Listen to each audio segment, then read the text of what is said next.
Eh ben écoute, salut mon Craquignou, c'est Stéphane de l'école de Catch-Aya. Je suis donc le promoteur de Aya Catch et puis donc le directeur pédagogique de l'école de Catch-Aya.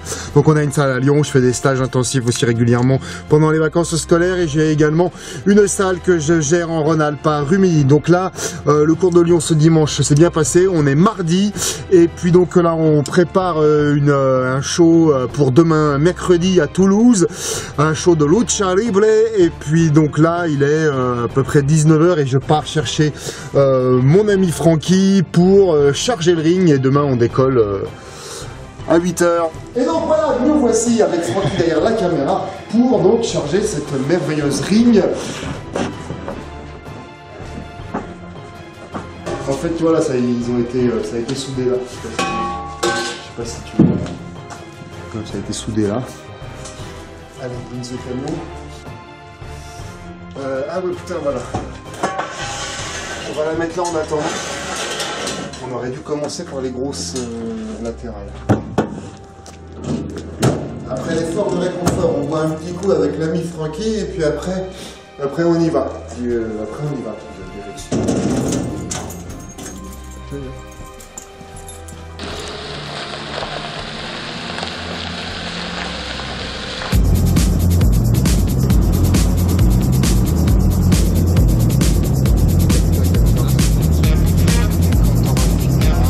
On est parti pour Albi, c'est à côté de Toulouse, à 50 bornes de Toulouse. Voilà, je sais pas là, il est 11 h, un truc comme ça. On est parti à grosso merdo 9 h. Et puis voilà, on va arriver, et puis on va charger, on va vider le ring et puis on va y aller quoi.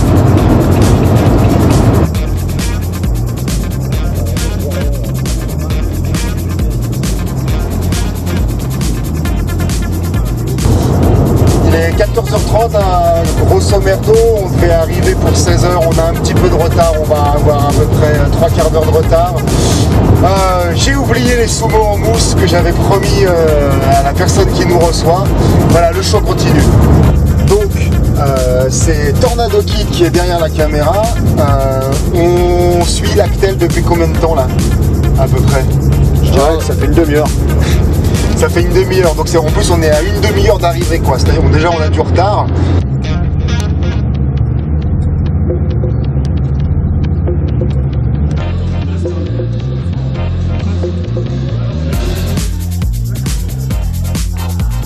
Donc là on est en prestation, donc on est sur les lieux là, près de Toulouse pour commencer la lucha libre. Et donc j'espère que tu m'entends malgré la musique. Et en fait là j'ai appris pendant le trajet, ça date du 26 janvier, j'ai appris le décès de Michel Saunier, qui a donc été un de mes professeurs, un ancien dont je te parlais d'ailleurs dans un vlog précédent, un ancien qui a fait partie de ma formation, entre autres. Et j'ai été vachement ému d'apprendre ça. Donc bon voilà, donc le show continue quoi. Le show continue, donc voilà, prestation, voilà, 9 h de route, on est arrivé en retard. En plus je devais amener des sumo en mousse, je les ai zappés. Et voilà, j'apprends ça, bon voilà, le show continue. Salut. Ok. Et là il y a toi. Hola.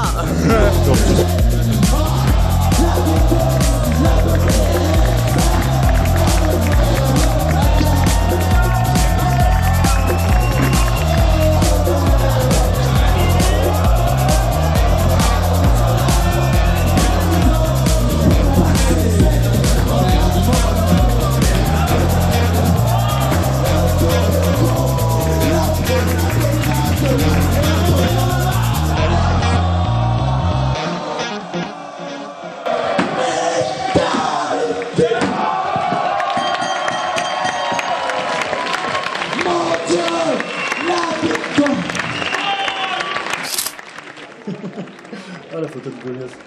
Eh ben écoute, le show a été une réussite et puis l'initiation était sympa et puis voilà, on vient de finir de remballer le ring, là on est en train de ranger les derniers détails. Il y a ça, c'est tout, en fait il n'y a que ça. Je sais pas quelle heure il est... C'est bien, il est 23 h 17, on est en avance. C'est cool.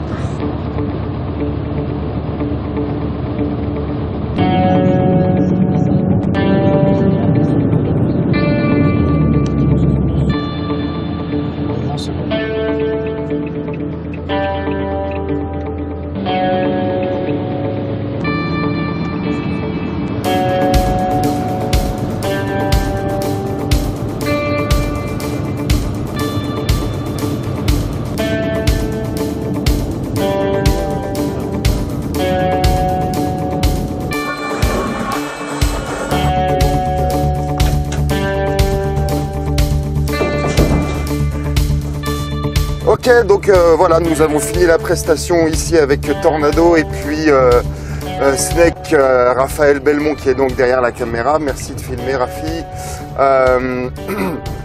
Donc voilà, ça a été, on a roulé là, au retour, on a roulé pendant combien de temps? 8-9 heures, je sais plus. Ouais, 8-9 heures. 8 heures. 8 heures, d'accord, ok. On s'est arrêté une demi-heure, on a eu des lambins, on est passé par des petites routes, tout ça. Donc j'ai pas filmé, on n'a pas filmé pendant la nuit. Là il est grosso merdo 10h30, donc voilà. Ouais, donc alors, plein d'émotions. Bon, alors, moi, ça date du 26 janvier, mais j'ai appris le décès d'un de mes professeurs, donc émotion, le show continue, bon voilà. Michel Saunier qui a fait beaucoup de choses de mauvaises pour le catch français, que je garderai pour moi, mais qui a fait aussi beaucoup de bonnes choses pour le catch français, c'est-à-dire c'est lui qui s'est arrangé, les anciens, hein, c'est lui qui s'est arrangé pour que les anciens catcheurs aient des retraites. C'est lui qui s'est arrangé pour que les anciens catcheurs aient des retraites. Et au jour d'aujourd'hui où je te parle, le 9 mars 2017, les mecs ont des retraites grâce à lui. Voilà, donc ça c'est pour le côté positif. Et puis donc nous avons la Tornado Kid à côté de moi qui a fait donc pour moi son meilleur match de ton début de carrière. C'est aussi la première fois que tu luttais face à un lutteur professionnel en activité depuis 10 ou 15 ans. Je te demanderai un petit peu ton retour là-dessus. Et puis Snake, Raphaël Belmont, c'était la première fois que tu luttais avec un personnage, une gimmick avec un masque. Donc tu vas nous dire tes impressions également là-dessus, si tu es d'accord. Ok, alors mon petit Tornado, je te passe le micro et tu t'adresses à la caméra. Vas-y, on essaie de... Voilà, bon bah là logiquement tout le monde m'entend. Oui, tout à fait. Donc, parle fort au cas où dans le doute, mais ouais, vas-y. Bien sûr. Bah du coup, donc mon adversaire, je vais le citer, c'était Louis Napoléon. C'est un grand catcheur. C'est un très très grand catcheur. Il a catché partout dans le monde et ça se voit, ça se sent. Japon, États-Unis. Voilà, au Japon, aux États-Unis, bien sûr en France et partout en Europe. C'était très impressionnant. Je m'étais beaucoup préparé pour ce combat, mais j'en suis très content. C'était une grande expérience, ça m'a appris beaucoup de choses. Et de toute façon, voilà, ma carrière n'en est qu'au début. Donc c'est comme ça que je vais progresser. J'espère rencontrer d'autres catcheurs à l'avenir, du même calibre, et voilà, pour continuer à progresser et à apprendre. Il n'y a que comme ça qu'on réussit dans le catch. C'est vraiment en affrontant de nouveaux adversaires et en apprenant de nouvelles techniques. Et des meilleurs que soi. Et en plus des meilleurs que soi, évidemment.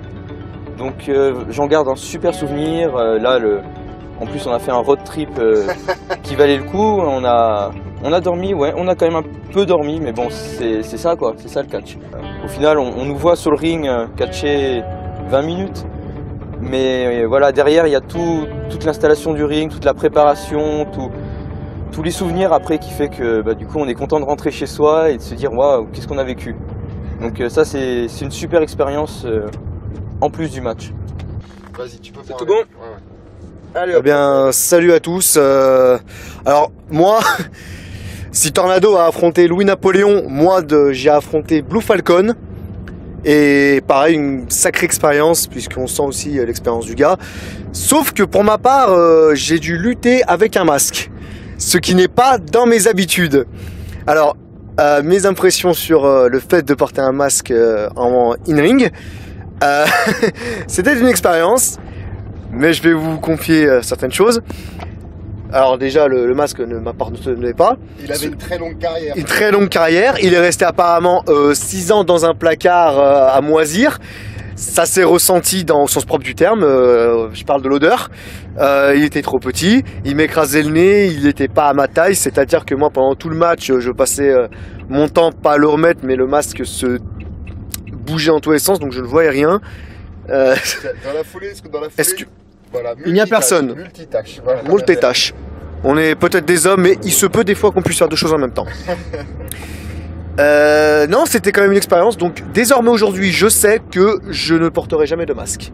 Et là, mon respect envers Tornado et Red Light va plus haut quand je sais que maintenant les mecs luttent avec des masques et voilà. Après Blue Falcon, bon, il a gagné, hein, parce que lui il a l'habitude de porter un masque. Moi, je n'ai pas l'habitude. Mais ce n'est que partie remise. Moi, je raffronte Blue Falcon sans le masque. Et à mon avis, là, ce sera différent. Eh ben écoute, attends, je suis dans un virage, mon Cracking You. Ouais. Écoute, mon Cracking You, si cette vidéo t'a plu, t'a intéressé, n'hésite pas à la liker, n'hésite pas à la partager. En haut sur la, ici là, tu peux télécharger le guide du catcheur débutant. Et puis voilà, je te kiffe, prends soin de toi, à très bientôt dans le prochain vlog. Ah oui, ce week-end je pars et je fais bugger le camion. Ce week-end je pars à Barcelone et tu vas me suivre dans ce vlog. Voilà. Allez, ciao, prends soin de toi.